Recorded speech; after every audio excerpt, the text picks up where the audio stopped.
Nosso estudo de hoje está na carta aos Colossenses, capítulo 3, versículo 23. E tudo quanto fizerdes, fazei-o de todo o coração, como ao Senhor e não aos homens. Emmanuel comenta na lição 57 do livro Pão Nosso, perante Jesus. A compreensão do serviço do Cristo entre as criaturas humanas alcançará mais tarde a precisa amplitude para a glorificação daquele que nos segue de perto desde o primeiro dia, esclarecendo-nos o caminho com a divina luz. Se cada homem culto indagasse de si mesmo quanto ao fundamento essencial de suas atividades na Terra, encontraria sempre no santuário interior vastos horizontes para ilações de valor infinito. Para quem trabalhou no século? A quem ofereceu o fruto dos labores de cada dia? Não desejamos menoscabar a posição respeitável das pátrias, das organizações, da família e da personalidade. Todavia, não podemos desconhecer-lhes a expressão de relatividade no tempo. Nos transcursos dos anos, as fronteiras se modificam, as leis evolucionam, o grupo doméstico se renova e o homem se eleva para destinos sempre mais altos. Tudo que representa esforço da criatura foi realização para si mesmo no quadro de trabalhos permanentes do Cristo. O que temos efetuado nos séculos constitui benefício ou ofensa a nós mesmos, na obra que pertence ao Senhor e não a nós outros. Legisladores e governadores passam no tempo com a bagagem que lhes é própria e Jesus permanece a fim de ajuizar da vantagem ou desvantagem de colaboração de cada um no serviço divino da evolução e do aprimoramento. Administração e obediência, responsabilidades de traçar e seguir são apenas subdivisões da mordomia conferida pelo Senhor aos tutelados. O trabalho digno é a oportunidade santa. Dentro dos círculos de serviço, a atitude assumida pelo homem honrar-lhe-á ou desonrar-lhe-á a personalidade eterna perante Jesus Cristo. Então, o título da lição de hoje, perante Jesus. E tem uma frase que é interessante, né? Vamos fazer essa indagação, está no terceiro parágrafo aqui. Para quem trabalhou no século? Para quem nós temos trabalhado durante todo esse tempo? Aí as pessoas vão falar, como o Emmanuel puxou aqui no texto, vai encontrar a nossa pátria, as nossas organizações, a família, a personalidade. Ele abarcou de maneira geral, não tem como fugir de achar alguma coisa excepcional a isso, né? Personalidade, a minha família, as organizações, as instituições que estão aqui toda perto, né? Pode ser comercial, pode ser governamental, e por fim as pátrias. Nós não desejamos menoscabar essa posição, nenhuma delas, mas ele vem chamar a atenção para a gente, mas todas elas têm relatividade no tempo. Ou seja, com o tempo as famílias mudam, as instituições mudam, as leis são renovadas, né? E o que nós temos feito de verdade? E pode parecer, em alguns momentos, até para algumas pessoas, fanatismo. Mas ele vem trazer aqui para a gente, mais uma vez, falar, no final de tudo isso, quem está acompanhando a gente desde o início, e quem vai estar lá no final também para dar o nosso abraço também e entregar-lhe o canudo do diploma de formação, é nosso Mestre Jesus, é Jesus Cristo. É esse que vem aqui ser o governador do nosso planeta e ser o diretor dessa grande escola que a gente está vivendo. Então, ele vem falar para a gente, se a gente está aqui, né, conforme diz Paulo na carta aos Colossenses, né, tudo quanto fizeste, fazei de coração como ao Senhor e não aos homens. Eu vou começar a pensar assim, as coisas que eu estou fazendo, o que eu estou fazendo para mim ou estou fazendo para o nosso Senhor?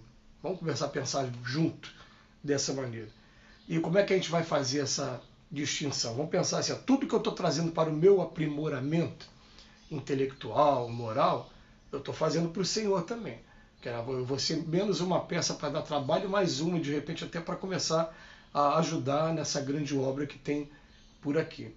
Tudo que eu estou fazendo para minha destruição, e aí a gente vai achar várias coisas, né? Para minha destruição eu posso achar tanto não só no campo material, como alimentação inadequada, uso de substâncias que são destrutivas, mesmo que seja a longo prazo, mas que são destrutivas, até mesmo ao que eu faço com as minhas emoções aí, a explosão emocional, a raiva, a ódio, tudo que eu faço com o meu corpo. Estou fazendo para me destruir, eu não estou fazendo nem por mim, nem por Deus.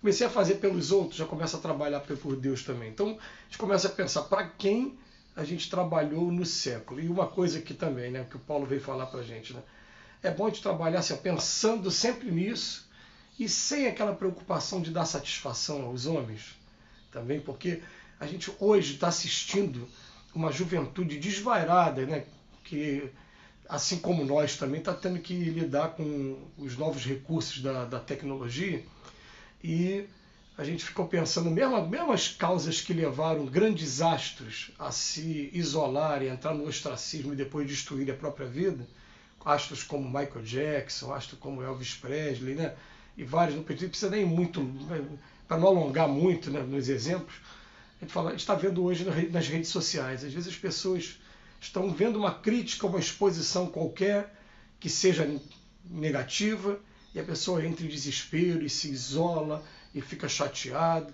E eu fico pensando assim, não, peraí, eu devo satisfação a quem? É a Deus ou aos homens? E aos homens a gente já vai aprender uma coisa, vão criticar, você nunca vai conseguir agradar todo mundo, vai ter momentos em que vão ser injustos mesmo, muitas vezes também serão justos. A gente que não quer admitir que a falha é nossa também, né? Mas algumas vezes a crítica vai ter endereço certo. Mas eu vou pensar assim, ó, a minha consciência tem que estar tranquila com relação a Deus. Eu vou pensar assim, às vezes a gente resiste 10, 20, 30, 50 vezes, caiu uma vez, o mundo vai começar a levar em consideração só a queda que você teve, não vai levar em consideração as 50 vezes que você conseguiu resistir e se manter em pé.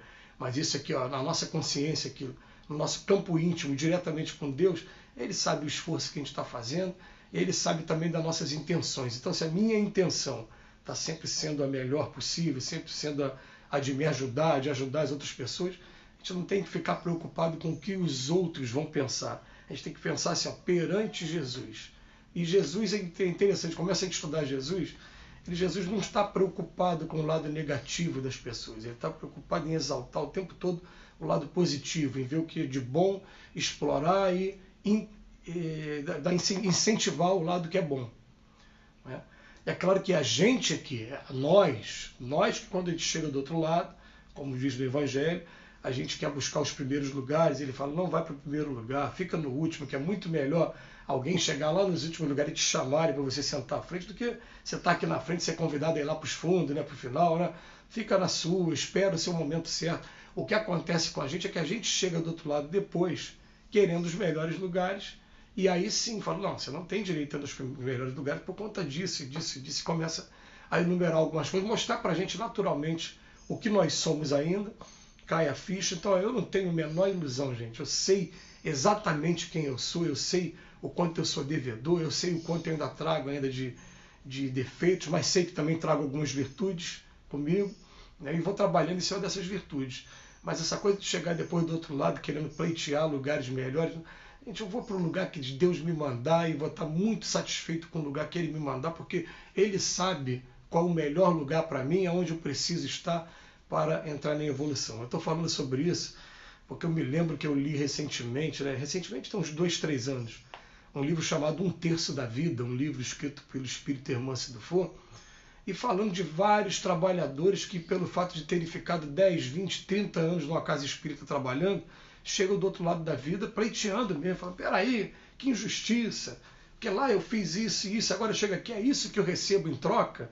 E, gente, o que eu quero receber em troca do fundo do meu coração, né, é apenas a oportunidade de trabalhar, apenas a oportunidade de continuar estudando, de continuar absorvendo o máximo desses preceitos evangélicos, que eles vão mexendo com o nosso coração aos poucos, vão modificando a nossa vida. Para mim isso está suficiente. Agora, a gente tem que aprender que a maior satisfação que a gente tem que dar para a vida é para Jesus, é aquele que é o nosso amigo maior mesmo. Então ele vem falar aqui para a gente, como é que a gente faz para poder, né, tudo que representa esforço da criatura foi realização de si mesma, no quadro de trabalho permanente do Cristo. Olha que coisa legal. Então vamos pensar assim, o que temos efetuado no século vai constituir ou ofensa a nós mesmos, né, ou um benefício para a gente. E ele dá a dica aqui no final para a gente. O trabalho digno é a oportunidade santa. Dentro dos círculos de serviço, a atitude assumida pelo homem vai honrar-lhe ou desonrar-lhe a personalidade perante Jesus. Então fica aí, de acordo com o livre-arbítrio, cada um toma o seu caminho. mas a gente vai prestar conta de todo esse caminho. Que Jesus nos abençoe hoje e sempre.